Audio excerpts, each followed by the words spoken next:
एक बेहद महत्वपूर्ण लेख है जिसका शीर्षक है आधुनिक गुलामी या मॉडर्न स्लेवरी भारत में समकालीन गुलामी एक तत्काल चिंता का विषय क्यों होनी चाहिए। और हमारा मिशन बहुत क्लियर है आज।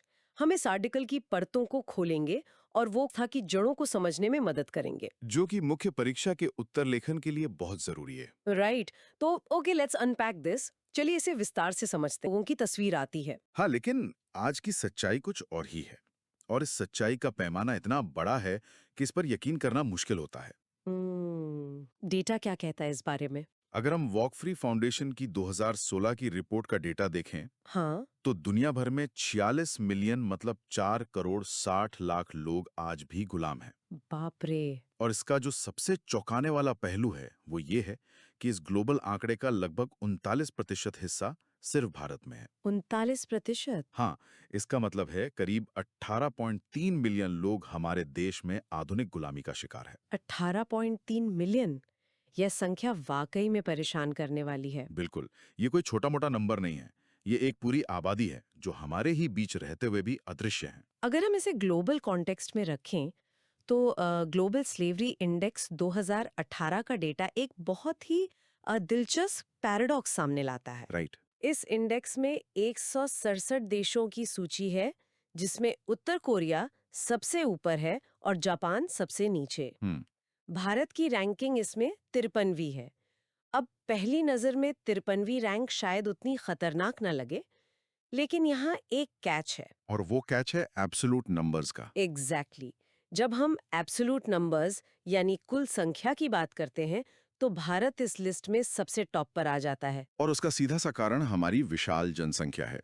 प्रतिशत या प्रेवेलेंस के हिसाब से हम 53वें नंबर पर हैं, लेकिन क्योंकि हमारी आबादी इतनी बड़ी है, इसलिए ये आंकड़ा 18 मिलियन पार कर जाता है। तो अब यहाँ सबसे बुनियादी सवाल ये आता है कि आखिर इस मॉडर्न स्लेवरी को हम डिफाइन कैसे करें? ये एक बहुत अच्छा सवाल है, क्योंकि कानूनी तौर पर इसकी कोई तय परिभाषा नहीं है। हम्म। ये असल में उन तमाम शोषक स्थितियों या एक्सप्लॉयटेटिव सिचुएशंस के लिए इस्तेमाल होने वाला एक अम्ब्रेला टर्म है, जहां एक इंसान अपनी मर्जी से काम छोड़कर जा नहीं सकता। मतलब बेड़ियां लोहे की नहीं है, बिल्कुल नहीं। बल्कि वो धमकियों, हिंसा, धोखे और सत्ता के दुरुपयोग की बेड़ियां हैं। हाँ, इंसान को एक ऐसी स्थिति में फंसा दिया जाता है जहां से बाहर निकलने का रास्ता उसे नजर ही नहीं आता। इसके कई रूप हो सकते हैं। जैसे कि बंधुआ मजदूरी। हाँ, बंधुआ मजदूरी, बाल श्रम, मानव तस्करी और यहाँ तक कि जबरन शादी भी। अगर हम सबसे पहले बंधुआ मजदूरी या फोर्स लेबर की बात करें तो ये हमारे इर्द गिर्द के बहुत ही सामान्य से दिखने वाले उद्योगों में गहराई तक धंसा हुआ है। बिल्कुल।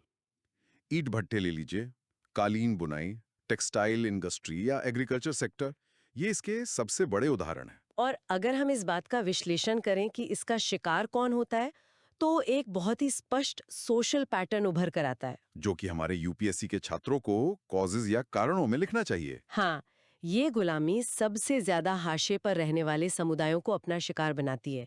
निचली जातियां, जनजातियां, धार्मिक अल्पसंख्यक और माइग्रेंट वर्कर्स। अक्सर नेपाल या बांग्लादेश से आने वाले प्रवासियों को अच्छी नौकरी का झांसा देकर लाया जाता है, राइट। और फिर भर्ती में धोखाधड़ी करके उन्हें एक ऐसे सिस्टम में धकेल दिया जाता है जहां से वापसी नामुमकिन हो जाती है। इस पूरे स्ट्रक्चर को देखकर मुझे जो सबसे बड़ी वजह समझ आती है वो है हमारे देश का इनफॉर्मल सेक्टर। ये सबसे बड़ा पॉइंट है। भारत का 94% वर्कफोर्स इनफॉर्मल सेक्टर यानी असंगठित क्षेत्र में काम करता है। और जब इतने बड़े पैमाने पर लोग ऐसे सेक्टर में काम कर रहे हों जहां कोई ठोस लेबर कानून लागू ही नहीं होता, तो जाहिर है कि एम्प्लॉयर और वर्कर के बीच पावर का एक बहुत बड़ा असंतुलन पैदा हो जाएगा। यही इस समस्या का सबसे बड़ा स्ट्रक्चरल कारण है ना? बिल्कुल।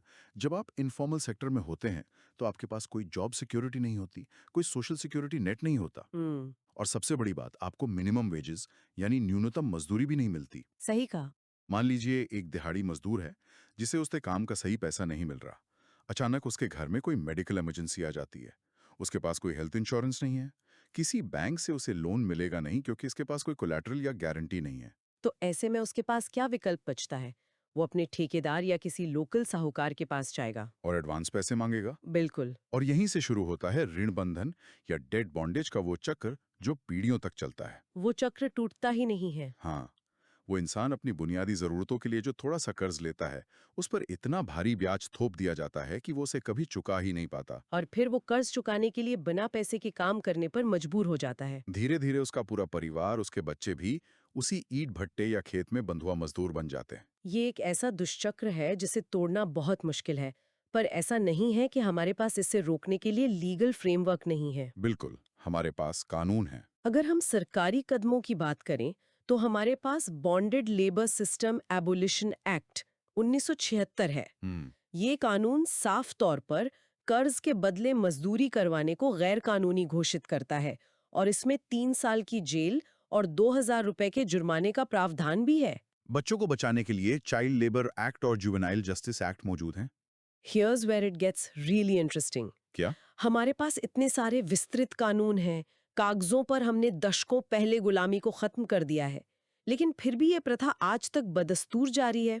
ऐसा इसलिए है क्योंकि हमारा पूरा सिस्टम इम्प्लीमेंटेशन के स्तर पर बुरी तरह फेल हो जाता है। बिल्कुल, जब 94% मजदूर उस दायरे में काम कर रहे हैं जहां लेबर इंस्पेक्टर पहुंचते ही नहीं है, तो उन कानूनों का क्या फायदा? और कन्विक्शन रेट, मतलब सजा मिलने की दर इतनी कम है कि अपराधियों में कोई डर ही नहीं है।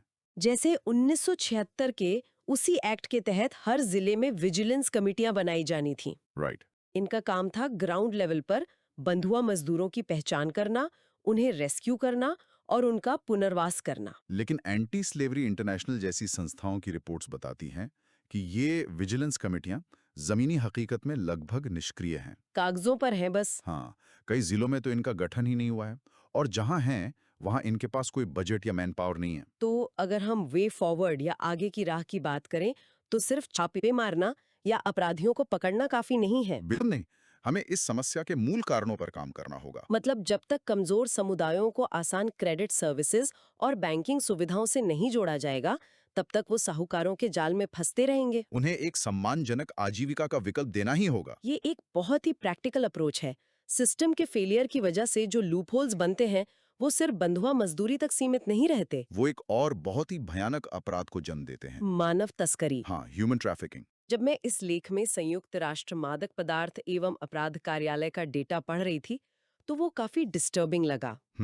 दक्षिण एशिया पूरी दुनिया में मानव तस्करी का दूसरा सबसे बड़ा और सबसे तेजी से बढ़ता हुआ क्षेत्र है और भारत इस पूरे नेक्सस के बिल्कुल केंद्र में है। और इस डेटा में एक और बात है जो अक्सर हमारे विमर्श से गायब रहती है। वो क्या? जब हम ह्यूमन ट्रैफिकिंग की बात करते हैं तो दिमाग में इंटरनेशनल बॉर्डर्स या फिल्मों में दिखाए जाने वाले क्रॉस बॉर्डर स्मगलिंग के सीन्स आते हैं। हाँ, लेकिन सच्चाई ये है कि भारत में होने वाली 90% मानव तस्करी देश के भीतर ही होती है। जिसे हम इंटरनल ट्रैफिकिंग कहते हैं। बिल्कुल। मतलब झारखंड के किसी आदिवासी गांव से एक बच्ची को काम दिलाने के बहाने दिल्ली लाया जाता है और फिर उसे किसी प्लेसमेंट एजेंसी के जरिए डोमेस्टिक हेल्प या सेक्स ट्रेड में धकेल दिया जाता है। ये इंडस्ट्रियलाइजेशन और मोबिलिटी के बढ़ने का एक बहुत ही डार्क साइड है। लोग रोजगार की तलाश में शहरों की तरफ पलायन कर रहे हैं। और इसी डेस्परेशन का फायदा ये प्लेसमेंट एजेंसियां उठाती हैं, जिन पर कोई ठोस रेगुलेशन नहीं है। इन प्लेसमेंट एजेंसियों के लिए एक सख्त नेशनल रेगुलेटरी फ्रेमवर्क का ना होना सबसे बड़ी कमजोरी है हमारी। एकदम सही। लेकिन इसी ट्रैफिकिंग से जुड़ा एक और ऐसा पहलू है जिस पर शायद ही कभी खुलकर चर्चा होती है। आप नक्सली कनेक्शन की बात कर रहे हैं? हाँ, लेख में स्पष्ट रूप से बताया गया है कि नक्सली गुट किस तरह से बच्चों की तस्करी कर रहे हैं। हम यहाँ 6 साल तक के छोटे बच्चों की बात कर रहे हैं। 6 साल के बच्चे? ये तो इंटरनल सिक्योरिटी और ह्यूमन राइट्स दोनों के लिए एक भयानक स्थिति है। बिल्कुल। इन मासूम बच्चों को उनके परिवारों से छीनकर या बहला फुसला कर ले जाया जाता है और फिर इनका इस्तेमाल जासूसी करने के लिए किया जाता है। पुलिस और सेना की मूवमेंट की खबर देने वाले कुरियर के तौर पर। यहाँ तक कि उन्हें आईईडी यानी विस्फोटक लगाना और हथियार चलाना तक सिखाया जाता है। ये सिर्फ मॉडर्न स्लेवरी नहीं है, ये एक पूरी पीढ़ी से उसका बचपन और उसके शिक्षा के अधिकार को छीन लेना है। इसके जो फिजिकल और साइकोलॉजिकल इम्पैक्ट्स होते होंगे उनकी तो हम बस कल्पना ही कर सकते हैं। जो बच्चे या महिलाएं इस तरह की तस्करी का शिकार होती हैं, उन्हें ताउम्र सिवियर डिप्रेशन, पीटीएसडी और एंजाइटी से गुजरना पड़ता है। और जो महिलाएं जबरदस्त वेश्यावृत्ति में धकेल दी जाती हैं, उनके लिए तो सर्वाइवल ही एक बड़ी जंग बन जाता है। उन्हें एचआईवी, ट्यूबरक्लोसिस और अन्य एसटीडी का लगातार खतरा बना रहता है। ये सीधे तौर पर एक इंसान के मौलिक अधिकारों को कुचलने जैसा है। और इसी को रोकने के लिए इमोरल ट्रैफिकिंग प्रिवेंशन एक्ट 1986 बनाया गया था। जिसमें कमर्शियल सेक्सुअल एक्सप्लॉयटेशन के लिए 7 साल से लेकर आजीवन कारावास तक की सजा का प्रावधान है। बाद में 2018 का ट्रैफिकिंग ऑफ पर्सन्स बिल भी लाया गया, जो सिर्फ सजा देने पर ही नहीं बल्कि विक्टिम्स के रेस्क्यू और उनके रिहैबिलिटेशन पर भी फोकस करता है। लेकिन फिर से वही सवाल आ खड़ा होता है, कानून तो हैं, लेकिन उनका असर जमीन पर क्यों नहीं दिखता? क्योंकि जो लोग सिस्टम का हिस्सा हैं, वही कई बार इस पूरे अपराध को आंखें मूंद कर अनदेखा कर देते हैं। पुलिस की निष्क्रियता, करप्शन और इस पूरी समस्या के प्रति संवेदनशीलता की कमी, ये सब मिलकर ट्रैफिकर्स के लिए एक सेफ हेवन बना देते हैं। यही वजह है कि हमें अपना पूरा नजरिया शिफ्ट करने की जरूरत है। अक्सर सिस्टम का फोकस इस बात पर रहता है कि जो पीड़ित हैं, खासकर महिलाएं जो रेस्क्यू की जाती हैं, उन्हें क्रिमिनलाइज कर दिया जाता है। या उन पर पाबंदियां लगा दी जाती हैं, जबकि असली प्रहार उन मुख्य अपराधियों पर होना चाहिए जो इस नेटवर्क को चला रहे हैं। और उससे भी अहम ये है कि जो भ्रष्ट अधिकारी इस पूरी व्यवस्था को पनपने दे रहे हैं, उन पर सख्त कार्रवाई होनी चाहिए। बिल्कुल। जब तक करप्शन पर चोट नहीं होगी, तब तक कानून सिर्फ किताबों में ही रहेंगे। ये बहुत ही क्रिटिकल पॉइंट है। अब हम आधुनिक गुलामी के उस तीसरे और शायद सबसे कॉम्प्लेक्स पहलू की तरफ बढ़ते हैं, जिसे समाज अक्सर गुलामी मानता ही नहीं है। फोर्स्ड मैरिज या जबरन शादी। हाँ, और यहाँ हम आम अरेंज्ड मैरिज की बात बिल्कुल नहीं कर रहे हैं। नहीं, अरेंज्ड मैरिज में परिवार रिश्ता तय जरूर करते हैं, लेकिन उसमें दोनों पक्षों की मर्जी शामिल होती है। फोर्स्ड मैरिज पूरी तरह से जोर जबरदस्ती, धमकियों और हिंसा पर टिकी होती है। लेख में जो डिटेल्स दी गई हैं वो वाकई दहला देने वाली हैं।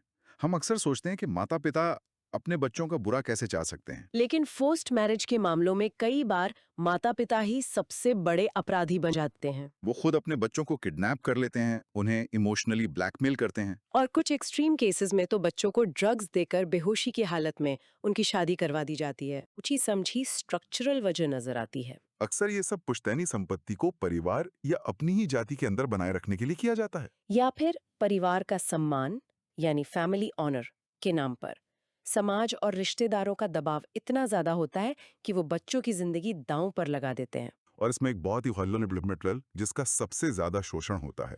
कौन सा ग्रुप? वो लोग जो मानसिक रूप से विकलांग या मेंटली डिसेबल्ड हैं। ओहो हाँ। उनकी शादी अक्सर सिर्फ इसलिए करवा दी जाती है ताकि कोई उनकी देखभाल कर सके, या फिर दहेज की लालच में। कानूनी तौर पर वो अपनी मर्जी या कंसेंट देने में सक्षम ही नहीं होते, फिर भी उन्हें एक ऐसे रिश्ते में बांध दिया जाता है जहां वे पूरी तरह से दूसरों की दया पर निर्भर हो जाते हैं। ये सीधे तौर पर गुलामी है, और इसका सबसे भयानक रूप तब सामने आता है जब इस रिश्ते में शारीरिक और मानसिक हिंसा शुरू होती है।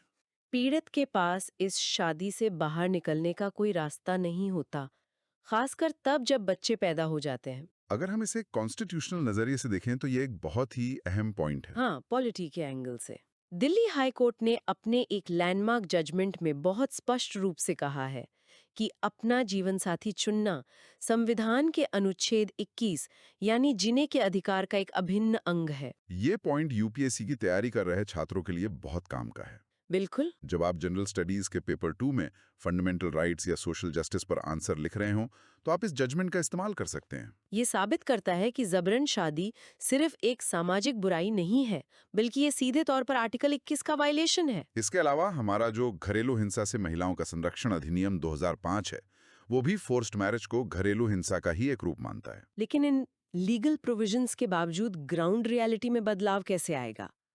लेख में इसका सबसे बड़ा और लॉन्ग टर्म समाधान शिक्षा को बताया गया है। बिल्कुल।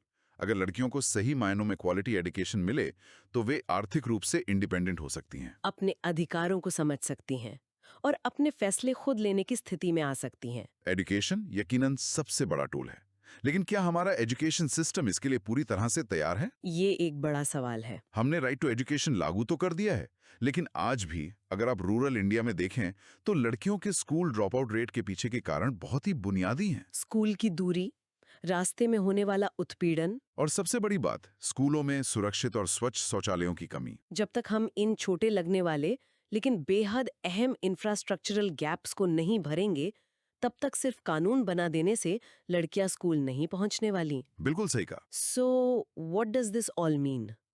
तो इन सब का क्या अर्थ है? हमने बंधुआ मजदूरी के उस दुष्चक्र को समझा जहां इनफॉर्मल सेक्टर और कर्ज इंसान को जकड़ लेते हैं। हमने मानव तस्करी के उस भयानक नेक्सस को देखा जो प्लेसमेंट एजेंसियों और यहाँ तक कि नक्सलियों के जरिए पनप रहा है। और हमने जबरन शादी के उस छिपे हुए रूप को भी डिकोड किया जो ऑनर और संपत्ति के नाम पर आर्टिकल 21 की धज्जियां उड़ा रहा है।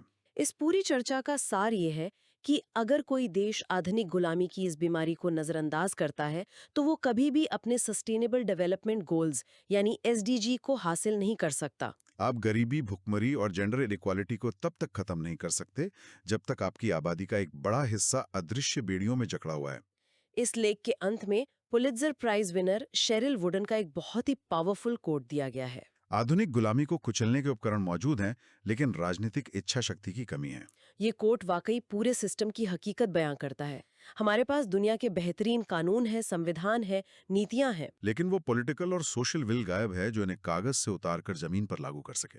मुझे उम्मीद है कि आज की इस चर्चा से सुनने वालों को इस जटिल विषय के हर पहलू को समझने में मदद मिली होगी, जो मेंस के आंसर राइटिंग में एक बहुत मजबूत बेस तैयार करेगा। और जाने से पहले मैं एक ऐसा सवाल छोड़ना चाहता हूं जिस पर हम सभी को थोड़ा गहराई से सोचना चाहिए। वो क्या? हमने चर्चा की थी कि 1976 के बॉन्डेड लेबर एक्ट के तहत बंधुआ मजदूरी करवाने पर अधिकतम 2000 रुपए का जुर्माना है। हाँ। आज के समय में 2000 रुपए की क्या अहमियत है? सोचने वाली बात यह है कि क्या दशकों पुराने इस मामूली से जुर्माने की वजह से सस्ते और मुफ्त श्रम से नियोक्ताओं को होने वाला करोड़ों का आर्थिक मुनाफा पकड़े जाने के डर से कहीं ज्यादा बड़ा हो गया है? ये तो है। क्या हमारे सिस्टम का ये आउटडेटेड लीगल ढांचा अनजाने में ही सही आधुनिक गुलामी को रोकने के बजाय उसे एक बेहद फायदेमंद और लो रिस्क बिजनेस मॉडल बना रहा है? ये एक ऐसा सवाल है जो आपको परेशान भी करता है और सोचने पर मजबूर भी। क्या हमारे कानून सिर्फ सजा देने का दिखावा कर रहे हैं या वो सच में उस इकोनॉमिक इंसेंटिव को तोड़ने का दम रखते हैं जिस पर ये पूरी गुलामी टिकी है? बिल्कुल इसी पर विचार करने की जरूरत है। इसी गहरे विचार के साथ हम आज की इस ज्ञानवर्धक और स्रोतों पर आधारित गहरी चर्चा को यहीं विराम देते हैं। हमारे साथ इस सफर में जुड़ने के लिए बहुत बहुत धन्यवाद।